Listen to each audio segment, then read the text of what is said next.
Termiz shahar 2-sonli bolalar musiqa va san'at maktabi 1981-yilda qurib foydalanishga topshirilgan. 2023-yilda viloyat hokimi tashabbusi bilan to'liq qayta ta'mirlanib, zamonaviy va barcha sharoitlar mavjud ta'lim maskaniga aylandi.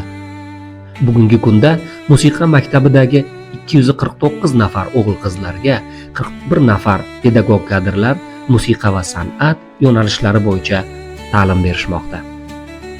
Musiqa maktabida 4 nafar oliy, 11 nafar birinchi va 11 nafar ikkinchi toifali tajribali o'qituvchilar faoliyat olib borishmoqda.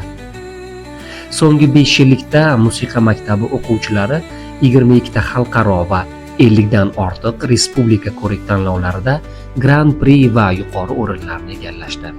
Jumladan, Bo'zatov 2025 festivalida maktabning akademik xonandalik yo'nalishi o'quvchisi Abdurahimova Sadoqat Grand Prix sohibasiga aylandi.